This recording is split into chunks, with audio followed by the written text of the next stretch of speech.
Hai, Assalamualaikum semua. Selamat kembali ke podcast UKM Pakar Runding. Saya Izzat Akmal. Perkenalkan diri, saya selaku orang yang akan mengendalikan kita punya podcast kali ini. Saya nak ceritakan sikit lah, nak ulas sikit. Siapa sebenarnya UKM Pakar Runding ataupun apa UKM Pakar Runding ni? Sebab dalam podcast yang lepas, episod pertama, ada juga ramai bagi feedback tak perkenalkan pun diri, lepas tu tak ceritakan UKM Pakar Runding tu apa. So UKM Pakar Runding ni sebuah anak syarikat di bawah UKM Holding yang juga merupakan syarikat di bawah Universiti Kebangsaan Malaysia. Jadi kami sebenarnya di UKM Pakar Runding banyak mengendalikan projek ataupun grant yang melibatkan kepakaran-kepakaran daripada tenaga akademik, kepakaran daripada khususnya dalam bidang-bidang tertentulah, dan itu adalah apa yang kami lakukan di UKM Pakar Runding. Secara umumnya adalah sebuah syarikat yang mengendalikan perundingan daripada kepakaran-kepakaran tenaga akademik ataupun pensyarah-pensyarah di Universiti Kebangsaan Malaysia. Jadi hari ini bersama dengan saya, kita ada seorang tenaga akademik juga daripada Fakulti Sains Sosial dan Kemanusiaan, iaitu Profesor Madya Dr. Sabariah, yang merupakan juga ketua program media komunikasi di FSSK. Ya, betul. Sebelum tu doktor, boleh doktor perkenalkan diri, bagi tahu nama, nama dah tahulah kan. Kita nak tahu juga tentang background doktor. Kita tahu Meskom, mungkin pengkhususan dalam kemahiran dan kepakaran tu dalam cabang apa? Baik, jadi saya Sabariah. Saya dah mengajar di UKM 20 tahun dah. Oh, lama. Lama. Tapi sebelum saya mengajar, saya dulu adalah seorang wartawan. Oh, jurnalis. Ya, saya jurnalis dulu.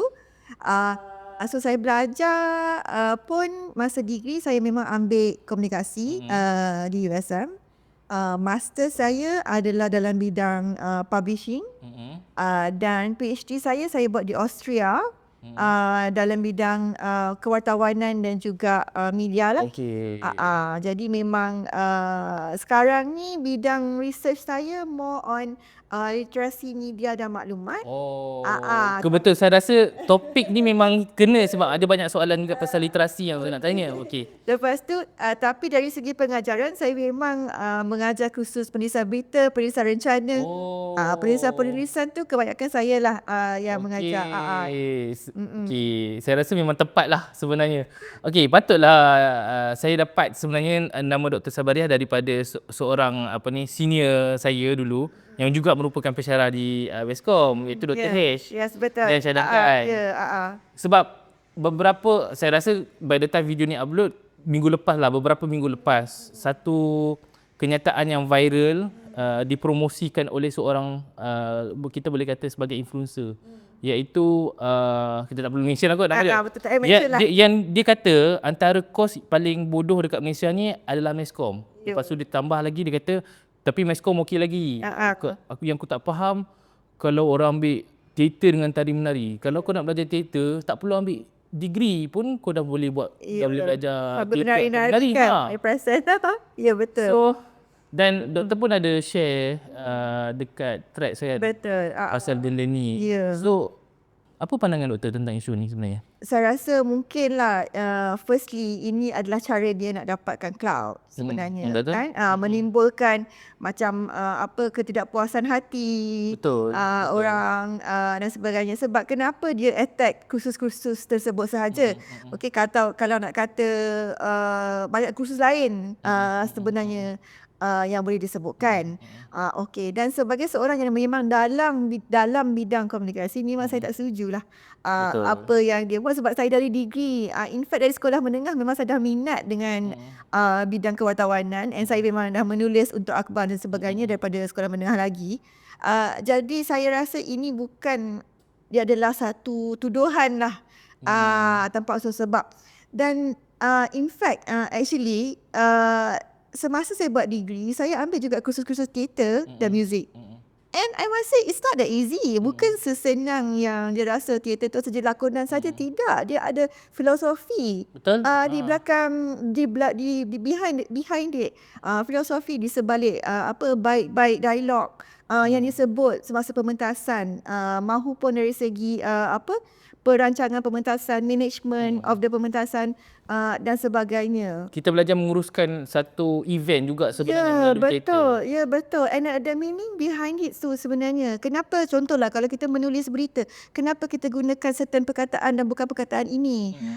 Dan juga dari segi katalah seseorang itu mungkin tidak ditrain dari segi penulisan. Mungkin ada sebab tu wujud-wujudnya penulisan-penulisan yang dibuat dengan bias, ada Betul, unsur-unsur bias, tanpa unsur periksa, Tak beretika lah kita tak kata. beretika, mudahnya disebarkan maklumat-maklumat palsu Betul. dan sebagainya. Jadi having training dalam bidang media komunikasi, saya percaya membantu actually untuk mengurangkan perkara-perkara ini daripada berlaku. Bila kita cakap pasal satu tarian kan, kita tahu juga tarian ni bukan sekadar belajar menari, sebab dalam unsur tarian ataupun menari ni banyak unsur-unsur tarian kebudayaan kita. Betul. Culture. So dia melibatkan kebudayaan, di situ ada aspek antropologi, sosiologi juga. Ya, Dan ditekankan sebab Ya. kalau orang hanya faham tarian ni mungkin belajar menarinya tapi tak 1, faham. 2, 3, 4. Tapi bukan macam tu. Tapi itu mungkin sebab orang yang tak belajar. Ya. Betul. Sebab tu kadang-kadang bila orang macam ni dia gunakan perkataan bodoh kepada sesetengah kursus, saya rasa dia lah yang dangkal sebab dia tak faham betul-betul Ya, kursus sebab tentang saya apa. percaya setiap bidang ilmu ni ada korpus ilmu dia, ada filosofi di sebaliknya, dan ada benda yang perlu dipelajari yang mungkin saya sendiri pun, katalah saya nak bercakap tentang bidang tarian, saya rasa saya tak mampu untuk menulis, katalah saya wartawan, tak mampu untuk menulis tentang Zapin misalnya tanpa interview orang yang betul-betul terlibat dalam bidang Zapin itu, sebab dia sahaja yang tahu maksud di sebalik movementnya, kenapa movementnya sedemikian, apa kaitannya dengan budaya Melayu misalnya, kenapa tarian tu dibuat dahulu, Mak Yong dan sebagainya. There is so many studies about it, and it's not as easy as itulah Betul. just be on the stage and menari. Ya, betul. macam tu. Contohnya tarian Kuda Kepang, ada yang kaitan dengan isu mistik, Betul. kebudayaan, dia telah melibatkan isu sejarah juga. Ya, betul. Dan kalau tak, kenapa kerajaan wujudkan sekolah seni? Betul? Sekolah seni kita ada very talented students yang sangat-sangat berkebolehan, dan mereka bukan saja belajar step-step tarian. I believe dia belajar more than that. Betul. Dan saya rasa macam sebahagian daripada dorang pun kebanyakannya sebab kita nak mengekalkan kebudayaan tu supaya tak hilang macam tu saja. Sebab itu adalah sebahagian daripada culture dan budaya warisan kita semua. Betul. Bila kita cakap pasal apa statement yang dikeluarkan daripada influencer tersebut, saya rasa doktor pun sedar itu sebahagian dia adalah rage bait. Maksudnya Betul. dia sengaja untuk dapatkan clout dan audience dia untuk menyokong dia dan sebagainya. Okey, kita tahu statement tu adalah statement yang sebegitu. Tapi macam kita cakap, doktor cakap tadi kan, kita rasa marah, doktor rasa bila dia mengeluarkan statement di saat-saat orang student tengah nak ni lah nak apply UPU masih dia ada keluarnya. Ya, itu yang saya rasa sedikit kecewa di situ, sebab dia memperlekehkan bidang-bidang ilmu yang mungkin dia sendiri tak familiar with. Betul. Dan as a so-called influencer dan so-called pempengaruh, mungkin dia ada follower-follower dia yang akan terpengaruh dan tak payah apply lah. Kalau mungkin memang dah ada minat tarian, teater ataupun meskom sendiri, tak payah apply lah sebab dia ni kata benda ni bodoh ataupun tak mahu kelihatan bodoh dan sebagainya. Jadi ia upsetting lah bagi saya, sebab kalau nak diketahui, untuk makluman semua, kursus meskom ni nak masuk bukan mudah. Kursus meskom ni nak masuk, dia kena interview. Dia adalah kursus seperti psikologi, kena interview. Medik, vet, farmasi, dia adalah kursus yang mana you memang kalau nak buat, you kena letak top 4 dalam pilihan UPU tu. Kalau tak dipanggil untuk temu duga kan. Lepas tu letak top 4 dan akan melalui saringan pemilihan pula sama ada layak untuk ditemu duga atau tidak. Jadi kalau dah layak ditemu duga, tak semestinya dipilih. Lepas tu barulah proses temu duga dan pemilihan dilakukan. So kalau nak kata untuk kursus meskom ni ala siapa-siapa pun boleh buat, no, everybody boleh buat. Betul. Sebab proses pemilihan untuk menjadi pelajar sendiri pun dah satu saringan yang agak ketat. Maksudnya demand di UKM ni untuk meskom sangat tinggi lah. Sangat tinggi. sangat tinggi. In fact kami ramai pelajar yang mendaftar yang laluan private UKM Shade sebab tidak berjaya masuk di laluan arus perdana. Kalau doktor boleh kongsikan berapa ramai dalam katakan setiap tahun kan atau setiap sesi, berapa ramai demand untuk pelajar Meskom? So macam tahun ni I think application lebih daripada 500 yang memohon. Tu 500 tu yang kita dah macam tengok berdasarkan dia punya ni semualah. Jadi yang nak shortlist ni 70 orang je. Bayangkan. Itu di UKM saja. Itu UKM saja. Meskom ada banyak lagi kat UiTM ada. UiTM dia I think UiTM boleh menampung lebih ramai. Betul, sebab dia banyak cawangan dan banyak cabang-cabangnya. Sebab di UKM kita hanya ada satu saja, media komunikasi saja. So having 500 people to apply pun itu hanya arus perdana. Yang saluran private tu jauh lebih ramai sebenarnya yang memang permintaan daripada luar negara pun untuk masuk ke kursus media komunikasi. So nak kata kursus ni mungkin tak laku, no, we cannot say that. Nak kata kursus ni senang, tak semua. Kalau kursus ni senang, mungkin I would say 100% senang dapat dean's list. Tapi tak macam tu juga. So and then kalau nak kata kursus ni macam kursus yang bodoh, pemenang anugerah Naib Chancellor tahun lepas adalah pelajar daripada media komunikasi. Jadi tak bolehlah nak cakap je. Betul. Orang tak faham sangat belajar Meskom ni apa. Belajar apa, betul. Betul.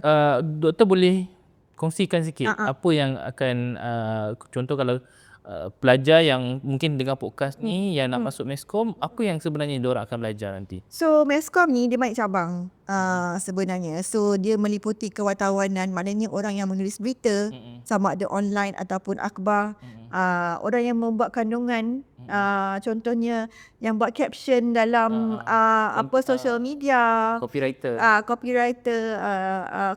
pun orang yang buat advertising pun orang daripada Meskom. Radio, television, filem, banyak dia punya ni. Corporate com, strategic com, kalau ada contoh krisis berlaku, kapal terbang terhempas dan sebagainya, orang Meskom yang akan take front lead lah, so to say, sebab dia nak kena melihat risiko-risiko dan macam mana kan krisis, masa tu ada krisis, macam mana nak menghadapi krisis. So atas nasihat orang yang pakar dalam bidang komunikasi, sebab nak communicate kan apa yang telah berlaku tu. So bidang komunikasi ni is actually very wide and I believe it's antara bidang yang banyak peluang pekerjaan because you can go anywhere. Setuju. You can go anywhere. Dia bukan macam something yang you are specialised satu tu je you boleh buat. Tak, you boleh pergi mana-mana. Ya, banyak cabang. Dan sekarang ni kita nampak dengan era digital media, media digital, kita nampak banyak sebenarnya yang kita sebelum ni kita rasa kita tak familiar dengan certain terma ni kan. Tiba-tiba bila media digital datang, kemudian ada banyak social media yang lain yang orang buat konten yang dulu ni sebenarnya semua ni go through TV. Betul. Kan kita nak keluarkan konten, kita kena go through TV, surat khabar dan sebagainya. Tapi hari ini orang awam yang hanya ada handphone pun boleh buat konten. Betul. Dan in fact sebenarnya dia dah membincangkan banyak terma-terma media. Betul. Dalam kalangan orang awam yang umum. Ya, betul. Dulu contoh macam editing saya tahu, offline online. Dulu saya tak tahu, tapi sebab dah bekerja dalam bidang media, saya faham. Dan sebenarnya saya pernah rasa macam menarik Meskom ni, salah satunya adalah belajar tentang filem. Contohnya macam sebab saya ada ramai kawan dalam bidang media dan belajar Meskom pun kat UKM. Bila kita tengok satu filem tu, dia akan ceritalah, oh angle ni sebenarnya gambaran apa-apa. Setiap angle tu contohnya ada maksud dia. Betul. Powernya. Dan sebenarnya setiap filem tu teknikal tu memainkan peranan yang penting. Contohnya saya kata kalau shot yang nak menunjukkan dia berdoa, shot tu daripada atas menunjukkan kita mengharap sesuatu. Lighting dia macam nak bayang tayang. Kalau dia tengah down, dia punya shot mungkin daripada bawah menunjukkan dia rasa humble dan sebagainya. So, itu sedetail itu. Sedetail itu. Even peranan warna pun. Betul. Warna pun, makeup mungkin pada orang yang ni tengok macam makeup tak cantik je. Tapi sebenarnya ada sebab kenapa dia makeup Macam tak ada sebab kenapa bibir dia lebih merah. Mm-mm. Contohnya macam saya suka kongsi dengan pelajar saya sebab selama ni saya mengajar penulisan skrip dan apresiasi. So sadly, tak tahu lah nak cakap sedih ke tak, tapi ramai student generasi ni tak pernah tengok cerita P. Ramlee. Oh ya ke? Yeah, so I was shocked to know that macam bila cakap pasal P. Ramlee pernah dengar tapi tak pernah tengok. Tak pernah tengok Bujang Lapuk pun tak pernah tengok. Sebab padahal itu adalah satu filem klasik kan. Betul. Jadi I made it a film yang perlu ditonton oleh semua pelajar. So when kita tengok Bujang Lapuk, contohnya Pendekar Bujang Lapuk kan. Lepas tu bila tengok I tanya, what do you get from this film? Oh, cerita ni kelakar, whatever macam tu kan. Dan I kata, do you know what's the meaning behind this film? What was P. Ramlee trying to show? So kita kat Mascom itu yang kita buat. Kita cuba trigger kan perkara-perkara ni supaya pelajar-pelajar kita dan orang-orang awam to be more critical dan melihat benda not just at superficial surface value, tapi melihat this is why. Contohnya Arwah Muhammad Khalid buat cerita tu ada sebab kenapa dia buat cerita Hantu Kak Limah tu macam tu. So sama juga cerita P. Ramlee, kenapa dia buat tu. It is macam teguran kadang-kadang kepada what is happening in the society pada masa tu by using film, by using jenaka dan sebagainya. So orang tak sedar tapi sebenarnya dia menyindir apa yang sedang berlaku pada zaman tu.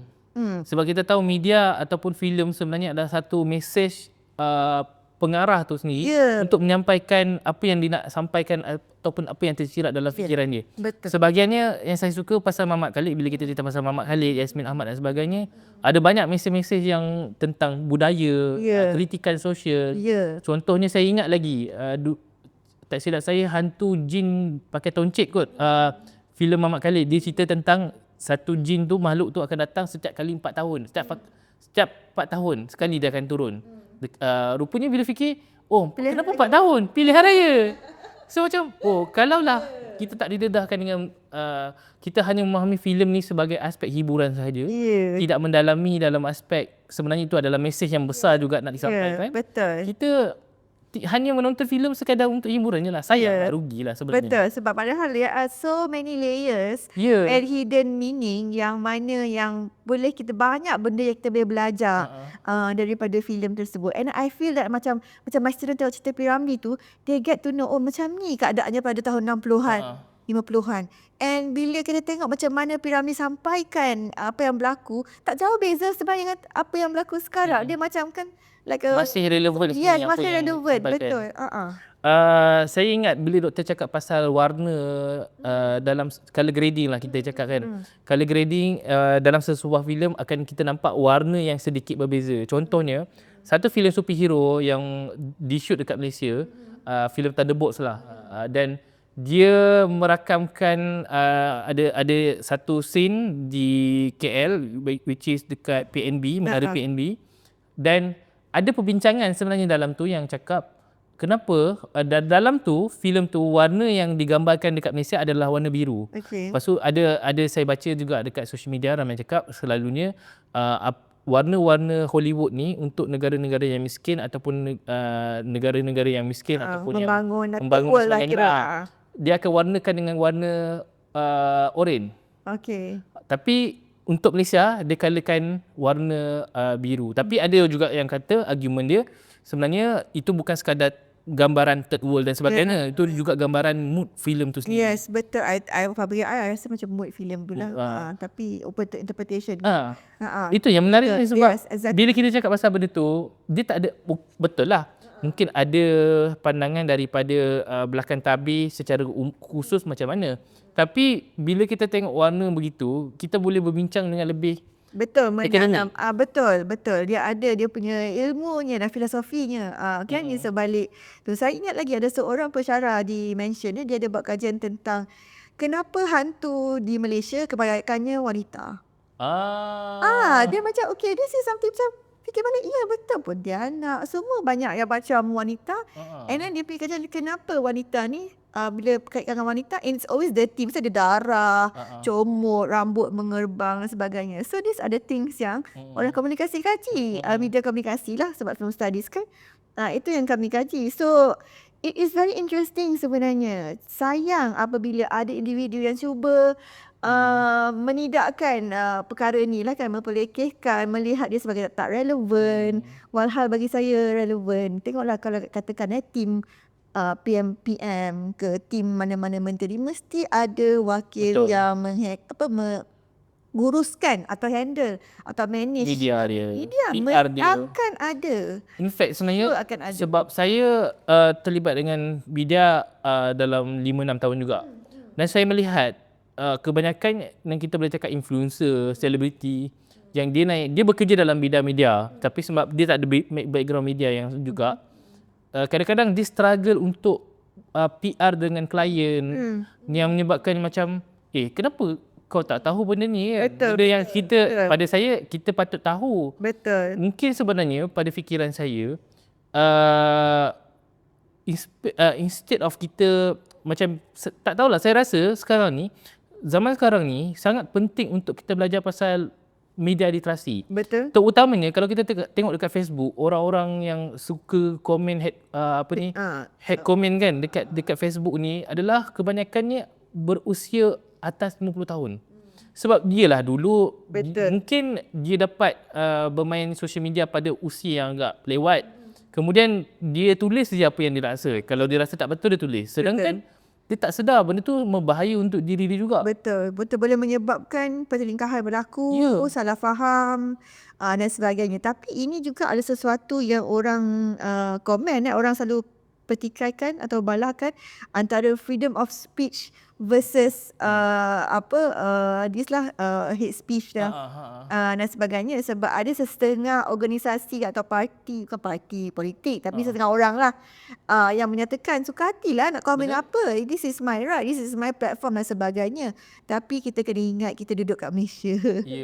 Kita ada perkara-perkara sensitif yang kita perlu perhalusi dan fikirkan sebelum kita berkongsi apa-apa, unless lah kita punya Facebook ke apa sebagainya is tak open to anyone, pada diri kita sendiri sahaja, that is different. Tapi apabila dia terbuka kepada orang lain, dia akan memberi efek lah dari segi keselamatan. Even keselamatan poster tu sendiri. Sekarang ni orang boleh je gali maklumat tentang dia, sampai ke plate number dia duduk kat mana, ada berapa ekor kucing dan sebagainya. So keselamatan diri juga kena jagalah. Contohlah saya rasa bila kita cerita tentang literasi media ataupun etika dan sebagainya, sebahagiannya orang tak tahu. Kita tak boleh memaparkan wajah kanak-kanak dekat social media kita. Betul, sepatutnya. Sebab tu sebelum ni jadi isu pasal seorang influencer yang buat live dekat dalam bas tu dengan ada anak buah dia orang lain. Suka itu jadi isu lepas tu. Sebenarnya benda tu satu kesalahan lah. Kalau tak silap saya dekat YouTube, kalau kita upload satu gambar ataupun ada video yang ada muka budak, automatic YouTube tak boleh benarkan untuk monetization video tu. So kita nampak lah sebenarnya, untuk saya rasa kalau pelajar Meskom lagi faham tentang etika, tak dibenarkan contohnya plate number kereta pun kalau boleh, IC kan, IC. kita kenalah dia punya IC. Contohlah sekarang Dr. Ibu nak share result SPM kan, tapi tak sedar, Nama tak tutup, nama tak tutup, IC tak, nama mungkin tak apa tak tutup, tapi nombor IC tu dah terpampang, nombor nombor matrik, bukan nombor matrik, nombor dia ambil peperiksaan tu pun, angka giliran pun tak tutup. Jadi even flight ticket nak tunjuk naik business class, tapi tiba-tiba terlupa nak tutup certain maklumat kan. Itu juga akan membahayakan sebenarnya. Tapi itulah dalam kegarahan orang nak berkongsi maklumat dan kegarahan nak menjadi the first to share, ataupun nak menunjuk kepada orang pun sesetengahnya, itulah yang menjadi mempengaruhi mereka berkongsi tanpa berfikir terlebih dahulu. Di situ saya rasa sebenarnya tak tahulah, saya rasa sangat penting sebenarnya media ni tak diajar pada universiti je, tapi daripada awal lagi, maksudnya waktu zaman sekolah, mungkin sekolah menengah, dah diajar menguruskan penggunaan social media. So this is something that actually MC is working. Ya ke? Betul. So saya baru ada menghadirilah perbincangan dengan MC tentang perkara ini. And then this is something they are working on. I think it's called Internet Selamat. Yang saya rasa mereka akan mula pergi macam roadshow ke sekolah-sekolah. And diorang dah develop special module according to age. Macam umur 78 macam apa dah nak touch, 89 macam mana, remaja macam mana, sampai ke warga emas. Ada perkara yang mereka akan fokuskan. And betul, memang ramai penyelidik dah mengatakan dan menyuarakan tentang hal ini, yang mana literasi media ni patut bermula daripada kecil lagi. Sebab kalau dulu mungkin orang dewasa kanak-kanak ni consume konten-konten yang kartun, animation. And then under the supervision of their parents kan. Tapi now diorang ada gadget sendiri. Walaupun technically they're not supposed to have social media account, tapi macam manalah kita nak menghalang dan memantaunya kan. Diorang boleh je tipu. Kan macam paling mudah pun WhatsApp. Ada WhatsApp, boleh video call. Ya, betul. WhatsApp video call dan macam-macam boleh kongsi dah melalui WhatsApp tu pun. In fact sebenarnya bukan kanak-kanak sahaja, cikgu sendiri pun kadang-kadang buat video, buat konten dengan pelajar. Contoh shoot waktu dekat sekolah kan ada ada cikgu yang dia cakap buku anak murid dia macam belacan. Lepas tu dia upload dekat social media. So impact pada budak tu macam mana juga. So itu yang kita kena bincangkan juga sebenarnya. Betul. Yang saya rasa, saya percaya bukan budak-budak sahaja, tapi orang dewasa pun kena belajar. Sebab kita dulu kira macam yang selalunya memegang kamera, yang berada di depan kamera adalah student-student Meskom yang tahu etika dan sebagainya. Tapi sekarang bila semua orang dah diakses dan boleh buat benda yang sama tanpa pengetahuan dan faham tentang etika tersebut. Sebab tu jadi macam-macam. Jadi macam-macam. Kita dapat tengok landscape media sosial sekarang ni macam-macam. Ada. And then certain content tu pun macam yang tak sesuai untuk dipertontonkan kepada orang ramai pun ada yang diuploadkan. Setuju kan? Dan I setuju juga. This is where kepentingan ilmu media komunikasi ni sebenarnya. Okey, bagi saya lah, sungguh pun lah kata influencer ni mungkin tidak train dari segi media komunikasi, dan maybe dia orang boleh pergi kursus literasi media kan, boleh hadir kursus-kursus tersebut, atau they can have like an advisor yang boleh advisekan dia orang tentang perkara tu kan. Sebab saya pernah ada perbualan dengan seorang influencer lah. Dia time tu dia naik dalam umur 18 tahun, agak muda. Lepas tu saya tanya dia memang dalam planning untuk sama belajar. Tapi saya cakap dia tak silap saya, dia buat hosting juga. Lepas tu saya tanya dia nak masuk Meskom ke? So dia cakap tak, dia buat business. Sebab dia kata kalau Meskom dia tak perlu belajar. So saya So bila faham dengar begitu, saya rasa somehow okey lah, nanti dia akan membentuk cara berfikir dia. Bila dia jadi host, mungkin ada banyak benda yang dia buat salah. Bukanlah kita nak cakap satu keperluan sebenarnya, sebab bidang kerjaya ni luas kan. Kebanyakan pun yang bekerja dalam media pun tak semuanya ada background dalam Meskom. Tapi sebenarnya at least bila kita dah belajar tu, dia membentuk kita ke jalan yang lebih baik dan sesuai lah. Pada saya begitu. Betul. Saya must admit, masa saya bekerja sebagai wartawan, ramai rakan-rakan saya, adalah rakan-rakan saya yang graduate daripada statistik, law, history dan sebagainya. Yes, they are very good wartawan as well. Tapi mesti dia orang along the way tu memang ada kan kursus-kursus. Kan kita ada kerja, mestilah kita ada kursus-kursus pembangunan. Betul. Ni dan sebagainya kan. Jadi perkara-perkara tersebut membantulah. And at that point of time, I must say masa saya kerja tu, editor sangat garang. Actually editor sekarang garang ke tidak lah kan. Tapi editor kat masa dulu memang banyak sangat belajar daripada editor in terms of words to use, this is not right and all that. Patut kita kena make sure dapat maklumat daripada all pihak baru kita hasilkan berita. Tapi berbeza dengan sekarang, kadang-kadang kita baca berita tu dihasilkan daripada posting media sosial je. Betul. Tak? Betul. Jadi kat situ dah ada beza dia. Saya ada selalu belajar lah. Masa kerja pertama dia kerja di web portal, web portal berita. Lepas tu dia agak proud lah, macam nak tunjukkan saya dah kerja, doktor, ni saya punya berita yang saya buat. Saya pun cakap okay, good job kan, bangga lah nak macam anak saya punya anak dah dapat kerja. Tapi bila saya baca berita tu, lepas tu saya tanya dia, awak tahu awak rasa ada apa something wrong tak dengan berita awak? Lepas tu dia cakap, itulah doktor, saya tahu. Dia kata apa dia yang mungkin something wrong tu. Dia kata saya buat berita berdasarkan posting masa tu Instagram dia, caption dia Instagram tu. Saya kata kat dia, awak interview tak orang yang buat post tu? Tak. Awak interview tak orang yang orang tu katakan, sebab orang tu mesti cakap about somebody else. Do you interview that to get the other point of view? Tak. Saya memang buat berdasarkan daripada posting tu. Saya cakap, so kenapa? Sebab editor saya kata tak payah, buat je daripada post tu.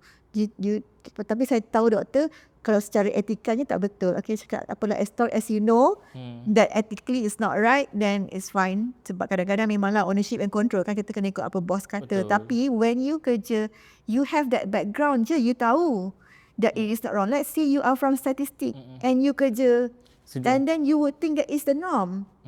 Itu yang bahaya. Sebenarnya bila kita tengok sekarang pun macam tu juga. Kebanyakan web portal memang untuk, yelah kita tahu nak dapat akses kepada, contohnya kalau isu-isu selebriti, susah kan. Isu-isu sensitif, cerai lah apa semua, somehow kadang-kadang yang lebih yang kita rasa geram adalah dia jadikan kesedihan orang lain sebagai konten untuk dijual. Kita faham konteks dia adalah untuk melariskan apa yang dia nak sampaikan, but somehow dia macam mana, Macam perlu ke? Macam Sampai perlu ke ke? to the extent kan? Macam kau tak ada nilai kemanusiaan dalam diri sampai sanggup menjadikan tu konten. Betul tak? It's not the only way to write about that cerita kan. Secara jujur masa saya tulis thread saya tentang respon kepada apa influencer tu kata, dalam hati memang rasa geram. Tapi bila nak menulis tu, saya kena Rational. ya betul. Saya tahu saya kena tulis secara rational. So I may take time to karang saya punya threads tu. Tapi to make sure that I do not sound biased, I must sound rational, and then tak menyelbahi mana-mana pihak dan menyampaikan maklumat. So it is a skill yang tak senang. It's a skill sebenarnya. Adalah kemahiran. Dan dia bukan something yang boleh dapat. And kemahiran inilah yang pelajar-pelajar Meskom belajar. Betul. Ini adalah kemahiran pelajar-pelajar Meskom belajar. So it is something yang memang kita try to didik daripada first year sampai the final year. Cuba inculcatekan perkara ini. Sebab kita nak hasilkan pengamal-pengamal media yang adil, yang tidak menulis ataupun tidak menyebahi mana-mana pihak, yang beretika dan sebagainya. That's Sebab kadang-kadang ada orang buat isu, belajar Meskom tapi tak ada kerja. But somehow kita kena faham, bukan salah kursus. Betul. Itu salah individu. Yeah. Sebab ramai je yang ada kerja juga. Sebab sekarang ni saya rasa di setiap syarikat sangat memerlukan digital marketing executive. In fact, syarikat apa pun, dia jual apa? Jual lampin, dia jual pampers ke, baju ke, semua memerlukan marketing department. Bukan sekadar marketing saja, tapi dia perlu ada digital marketing, kena buat konten, kena merancang, kena shoot. Betul. So tapi ada ramai juga sekarang yang mengatakan bahawa AI is taking over kerja-kerja wartawan, digital marketer, content creator dan sebagainya. Tapi bagi saya lah, AI ni dia very machine based. Betul. Dia tak humanized. Dia must still be manusia yang merangka, sebab dia boleh memberi rangka. Contohlah, rangkakan marketing plan untuk whatever kan, social media plan untuk whatever. Tapi manusia masih perlu, seorang manusia tu masih perlu melihat dan melihat sama ada kesesuaian dan sebagainya, sebab dia AI ni alat lah. Betul. Saya boleh cakap AI ni sebenarnya alat. At the end, orang yang menggunakan AI tu perlu mahir.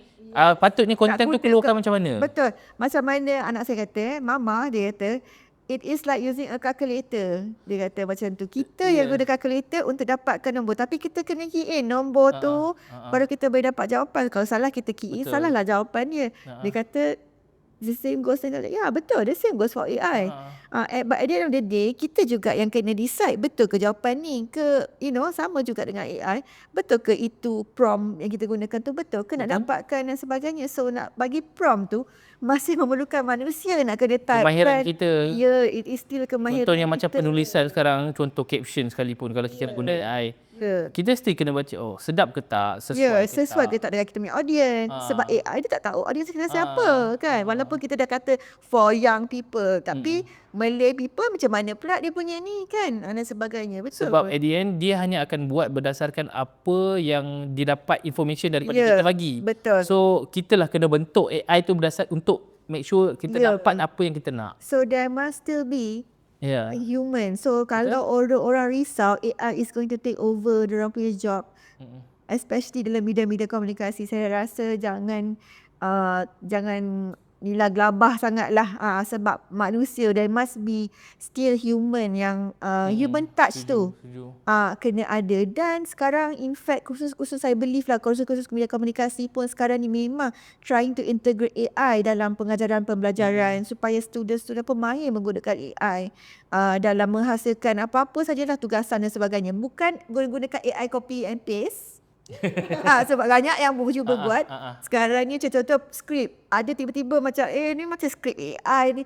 Okay, tu bukan copy and paste, tapi how do we use it to assist us menghasilkan kerja, bukan totally rely on it, tapi menjadikan dia pembantu, dia memudahkan kita memudahkan kerja. Betul. Saya nak tanya lah, ada tak perbezaan Meskom 10 tahun selepas dengan 10 tahun yang sekarang ni?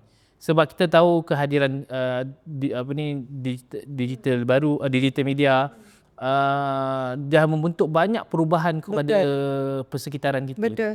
So in term of kursus Meskom sendiri macam mana? So in terms of dekat UKM sendiri lah, saya boleh katakan kita tahun ini kita akan, untuk kohort yang akan datang ni, yang akan mula insyaAllah bulan Oktober, kita memang memperkenalkan struktur baru yang berbeza dengan PAS lah. Sebab kita mengambil kira tentang teknologi, kemahiran big data dan sebagainya dalam memperkenalkan kursus-kursus ni lah. So memang ada beza. Contoh kalau dulu kita banyak fokus on radio and TV. So kalau dulu kat UKM kita memang ada konti radio yang ada orang guna radio semua. But now sebab peralihan zaman, kita buat podcast. So kita memang ikut peralihan zaman dan peralihan teknologi ni lah.